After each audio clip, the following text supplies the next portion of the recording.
بسم الله الرحمن الرحيم الحمد لله وحده والصلاة والسلام على من لا نبي بعده وعلى آله وصحبه الكرام البررة. والرابع الغریب، اور خبر کی قسموں میں چوتھی قسم غریب ہے۔ تو پیچھے جو متن گزرا ہے کہ الخبر اما ان يكون له طرق بلا عدد معین او مع حصر بما فوق الاثنین او بهما او بواحد فقط۔ تو ان میں سے چوتھی صورت جو بنتی ہے مع حصر بواحد فقط، کہ حدیث خبر کے طرق کثیرہ نہ ہوں بلکہ اس کے لیے فقط ایک طریق ہو، اس کا جو طریق ہے وہ ایک میں حصر کے ساتھ ہو۔ تو یہ چوتھی قسم بن رہی تھی، تو کہہ رہے ہیں اسی چوتھی قسم کا نام غریب ہے۔ اسی غریب کو فرد بھی کہتے ہیں۔ وَهُوَ مَا يَتَفَرَّدُ بِرِوَایَتِهِ شَخْصٌ وَاحِدٌ فِي أَيِّ مَوْضِعٍ وَقَعَ التَّفَرُّدُ بِهِ مِنَ السَّنَدِ۔ اور غریب وہ حدیث ہے، وہ خبر ہے جس کی روایت میں ایک شخص تنہا ہو، سند کے کسی بھی مقام میں تفرد واقع ہو، اسے غریب کہا جائے گا۔ مطلب یہ ہوا کہ اگر کسی بھی مقام میں روایت کرتے ہوئے ایک شخص ہو گیا تو اب وہ خبر اور وہ حدیث غریب اور فرد کہلائے گی۔ تو وَهُوَ مَا يَتَفَرَّدُ بِرِوَایَتِهِ شَخْصٌ وَاحِدٌ، اور وہ ایسی حدیث ہے جس کی روایت میں ایک شخص تنہا ہو، فی ای موضع وقع التفرد به من السند، سند کے چاہے جس مقام میں اس میں تفرد واقع ہو، علی ما سیقسم الیہ الغریب المطلق والغریب النسبی، اس کے مطابق جس کی جانب غریب کی تقسیم کی جائے گی۔ آگے غریب کی تقسیم کریں گے کہ یا تو غرابت اصل سند میں ہوگی، یعنی طرف اعلیٰ میں ہوگی، طبقہ صحابی میں ہوگی، تو اسی کو غریب مطلق کہتے ہیں، اور یا تو اثناء سند میں کہیں غرابت پائی جائے گی تو اسی کو غریب نسبی کہتے ہیں۔ تو یہ تقسیم آگے آنے والی ہے۔ تو کہتے ہیں کہ یہاں جو روایت میں تفرد ہے وہ ضروری نہیں کہ اوپر ہی ہو یا نیچے ہی ہو، کسی بھی مقام میں تفرد واقع ہو اسے غریب کہیں گے۔ اعلی ما سیقسم الیہ الغریب المطلق والغریب النسبی۔ سیقسم کا نائب فاعل ہوا ضمیر ہے جو لوٹے گی غریب کی جانب، اور الغریب المطلق والغریب النسبی یہ ما سیقسم الیہ کا بیان ہے۔ یہاں تفسیر اگر کی جائے تو بین السطور لکھا اے وہو، اس کے مطابق جس کی جانب غریب کی تقسیم کی جائے گی، اور وہ تقسیم ہے کیا؟ غریب مطلق اور غریب نسبی۔ اب یہ چاروں قسموں کا بیان ہو گیا کہ پہلی قسم کا نام متواتر، دوسری قسم کا نام مشہور، تیسری قسم کا نام عزیز، اور چوتھی قسم کا نام غریب ہے۔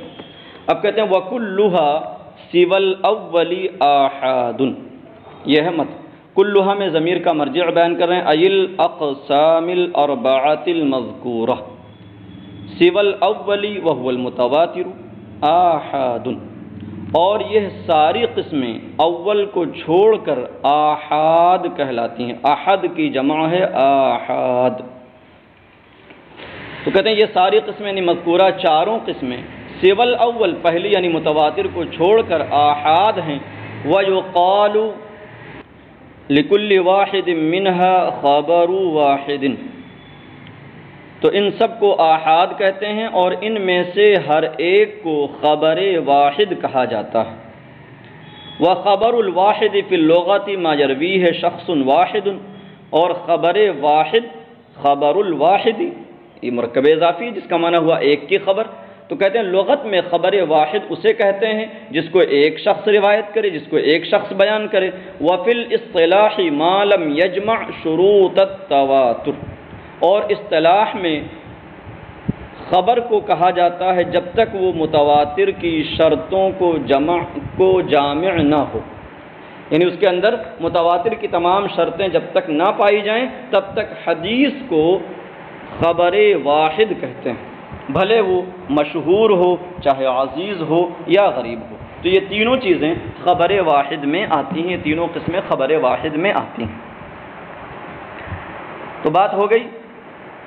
اب یہاں گویا کہ دو قسمیں موٹی موٹی سامنے آ گئیں، خبر متواتر اور دوسری خبر واحد اور اس کی جمع کے لیے آحاد۔ تو مشہور اور عزیز اور غریب یہ تینوں آحاد ہیں، اور متواتر ایک الگ قسم ہو گئی۔ اب کہتے ہیں وفیہا المقبول والمردود، فیہا میں ضمیر لوٹ رہی اے فی الآحاد، اور اخبار آحاد میں مقبول اور مردود دونوں ہیں۔ خبر متواتر جو ہے وہ کل کی کل مقبول ہے، اس میں کوئی مسئلہ نہیں، لیکن اخبار آحاد میں تو کہتے ہیں دونوں پائی جاتی ہیں، مقبول بھی ہوتی ہے اور مردود بھی، اور اخبار آحاد میں مقبول اور مردود دونوں ہیں۔ کیوں مقبول اور مردود دونوں پائی جاتی ہیں؟ لتوقف الاستدلال بها على البحث عن احوال رواتها دون الاول، ان سے استدلال کے ان کے راویوں کے حالات سے بحث پر موقوف ہونے کی وجہ سے، نہ کہ اول میں۔ تو اول میں چونکہ راویوں کے احوال سے بحث کی کوئی حاجت ہی نہیں ہوتی، کیونکہ کثرت طرق ہی وہاں علم یقینی کا افادہ کرتا ہے، اور اس کی وجہ سے وہاں راویوں کے احوال سے بحث کی ضرورت نہیں ہوتی، اس لیے اس میں مقبول اور مردود کی جانب تقسیم نہ ہوگی۔ لیکن اخبار آحاد میں تو دونوں پائی جاتی ہیں، مقبول اور مردود دونوں۔ تو یہ متن ہے وفیہ المقبول والمردود لتوقف الاستدلال بها على البحث عن احوال رواتها دون الاول، اور اخبار آحاد میں مقبول اور مردود دونوں ہیں، ان کے ذریعے استدلال کے یا ان سے استدلال کے ان کے راویوں کے حالات سے بحث پر موقوف ہونے کی وجہ سے، نہ کہ اول میں۔ مقبول کسے کہیں گے؟ کہتے ہیں وَهُوَ مَا يَجِبُ الْعَمَلُ بِهِ عِنْدَ الْجُمْهُورِ، مقبول کا معنی وہ ہے وہ خبر کہ جس پر جمہور کے نزدیک عمل کرنا واجب ہے۔ وَفِيهَا الْمَرْدُودُ، اور ان میں جو مردود ہے، مردود کا معنی بیان کریں وَهُوَ الَّذِي لَمْ يُرَجَّحْ صِدْقُ الْمُخْبِرِ بِهِ، مردود وہ خبر ہے کہ جس میں اس کے خبر دینے والے کی صداقت راجح نہ ہو۔ تو اصل معنی مقبول اور مردود کا کہ مقبول وہ ہے جس میں صفت قبول کی اصل پائی جائے، اور مردود وہ جس میں صفت رد کی اصل پائی جائے۔ مگر یہاں یہ تعریف نہ کر کے مردود کا معنی کیا بیان کریں؟ وَهُوَ الَّذِي لَمْ يُرَجَّحْ صِدْقُ الْمُخْبِرِ بِهِ، مخبر اس میں فاعل اور بِهِ میں ضمیر لوٹے گی خبر کی جانب۔ وہ خبر ہے کہ جس میں اس کے مخبر کی صداقت راجح نہ ہو۔ تو آحاد میں مقبول اور مردود دونوں ہیں، اس تقسیم کی دلیل ہو گئی لتوقف الاستدلال بها على البحث عن احوال رواتها دون الاول، ان کے ذریعے استدلال کے ان کے راویوں کے حالات سے بحث پر موقوف ہونے کی وجہ سے، نہ کہ اول میں۔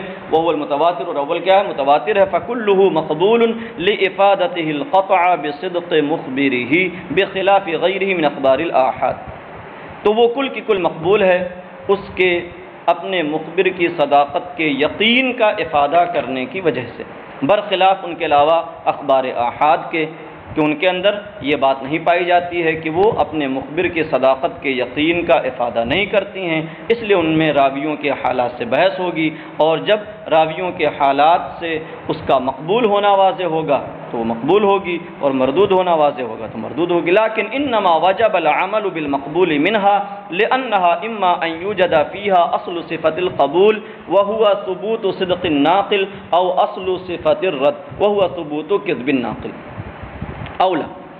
لیکن ان میں سے آحاد میں سے مقبول پر عمل ضروری کیوں ہے؟ کہتے ہیں ان میں سے مقبول پر عمل ضروری ہے اس وجہ سے کیونکہ یا تو ان میں صفت قبول کی اصل پائی جائے گی اور وہ ہے ناقل کے صادق ہونے کا ثبوت، ناقل کی صداقت کا ثبوت، یا صفت رد کی اصل پائی جائے گی وہو ثبوت و کذب الناقل، اور وہ ہے ناقل اور راوی کے کذب کا ثبوت، اولا یا دونوں میں سے کسی بات کا ثبوت نہیں ہوگا، دونوں میں سے کسی کی اصل نہیں پائی جائے گی۔ تو کہتے ہیں فل اول یغلب علی الظن صدق الخبر، تو اول یعنی جس میں صفت قبول کی اصل پائی جائے تو یہ اول جو ہے صدق خبر کے ظن غالب کا افادہ کرتی ہے، ظن پر غالب کرتی ہے خبر کے صادق ہونے کو۔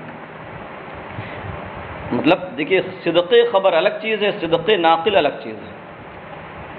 خبر متواتر میں راویوں کی کثرت کی وجہ سے صدق خبر کا یقین ہو جاتا ہے، لیکن بقیہ میں تو چونکہ کثرت طرق نہیں ہے بلکہ محصور طرق پائے جاتے ہیں، تو اگر صفت قبول کی اصل پائی جا رہی یعنی ناقل کی صداقت ثابت ہو جا رہی ہے تو اس سے یقین کا فائدہ نہیں، غلبہ ظن کا فائدہ ہوگا خبر کے صادق ہونے کا۔ تو کہتے ہیں پس پہلی صورت ظن پر صدق خبر کو راجح کرتی ہے، یعنی ظن غالب کا افادہ کرتی ہے صدق خبر کے، لثبوت صدق ناقلی ہی اس کے ناقل کی صداقت ثابت ہونے کی وجہ سے فیؤخذ بہ، تو جب صدق خبر کے ظن غالب کا افادہ کرتی ہے فیؤخذ بہ تو اسے لیا جائے گا، یعنی اس پر عمل کیا جائے گا۔ والثانی یغلب علی الظن کذب الخبر لثبوت کذب ناقلہ فیطرح، اور دوسری صورت جو ہے وہ ظن پر خبر کے کاذب ہونے کو غالب کرتی ہے، یعنی کذب خبر کے ظن غالب کا افادہ کرتی ہے اس کے ناقل کے کذب کا ثبوت ہونے کی وجہ سے، اس کے ناقل کا جھوٹ ثابت ہونے کی وجہ سے فیطرح، لہذا وہ مردود ہوگی، وہ متروک ہوگی۔ اب رہی تیسری صورت کہ جس میں نہ صفت قبول کی اصل پائی جائے اور نہ صفت رد کی اصل پائی جائے، تو کہتے ہیں والثالث ان وجدت قرینۃ تلحقہ باحد القسمین التحق بہ، اور تیسری قسم میں اگر کوئی قرینہ پا لیا جائے جو اسے مذکورہ دونوں قسموں میں سے کسی ایک سے لاحق کر دے تو وہ اسی سے لاحق ہو جائے گی، یعنی اگر کوئی قرینہ پا لیا گیا جو اسے مقبول سے لاحق کر رہی تو مقبول ہو جائے گی، اور اگر مردود سے لاحق کر رہی تو مردود ہو جائے گی۔ وَإِلَّا فَيُتَوَقَّفُ فِيهِ، ورنہ اس میں توقف کیا جائے گا۔ ورنہ کا مطلب یہ ہوا کہ جس میں صفت قبول کی اصل اور صفت رد کی اصل بھی نہ پائی گئی اور کوئی قرینہ بھی نہ پایا گیا جو مذکورہ دونوں قسموں میں سے کسی سے لاحق کرے، فَيُتَوَقَّفُ فِيهِ، تو اس میں توقف کیا جائے گا۔ تو ظاہر سی بات توقف کا مطلب یہ ہوا کہ اس پر عمل نہیں کیا جائے گا، اسے نہیں لیا جائے گا۔ جب نہیں لیا گیا، توقف کیا گیا، تو توقف کی بنیاد پر گویا کہ وہ مردود ہو گئی۔ مردود کا مطلب یہ ہے کہ جسے نہ لیا جائے، جس پر عمل نہ کیا جائے، تو اس پر عمل نہیں کیا گیا، اس اعتبار سے وہ مردود ہو گئی۔ وَإِذَا تُوَقِّفَ عَنِ الْعَمَلِ بِهِ صَارَ كَالْمَرْدُودِ، اور جب وہ عمل سے موقوف ہو گئی تو وہ مردود کی طرح ہو گئی۔ لَا لِثُبُوتِ صِفَةِ الرَّدِّ، اس وجہ سے نہیں کہ اس میں صفت رد کا ثبوت ہوا ہے، بل لِكَوْنِهِ لَمْ يُوجَدْ فِيهِ صِفَةٌ تُوجِبُ الْقَبُولِ، بلکہ اس وجہ سے کہ اس میں وہ صفت نہ پائی گئی جو قبول کو لازم کرتی، قبول کو واجب کرتی، قبول کو ثابت کرتی۔ اسی لیے یہاں پر انہوں نے مردود کی تعریف کی تھی اوپر، وَهُوَ الَّذِي لَمْ يُرَجَّحْ صِدْقُ الْمُخْبِرِ بِهِ، کہ جس میں مخبر کی صداقت راجح نہ ہو۔ یہ نہیں کہا کہ جس میں کذب خبر، کذب ناقل، کذب مخبر جو ہے راجح ہو یا کذب مخبر ثابت ہو، بلکہ یہ کہا کہ صدق مخبر راجح نہ ہو، مطلب یہ ہوا کہ جس میں یا تو کذب مخبر ثابت ہو جائے یا صدق مخبر بھی نہ پایا جائے، تو اس وجہ سے وہ مردود ہو جائے گی۔ تو کہتے ہیں لا لثبوت صفت الرد، یہ جو موقوف ہوئی ہے یہ مردود کی طرح ہو گئی، مگر اس معنی کر مردود نہ ہوئی کہ اس میں صفت رد کا ثبوت ہوا ہے، بلکہ اس وجہ سے کہ اس میں وہ صفت نہیں پائی گئی جو قبول کو واجب کرتی، ثابت کرتی۔ واللہ تعالی اعلم۔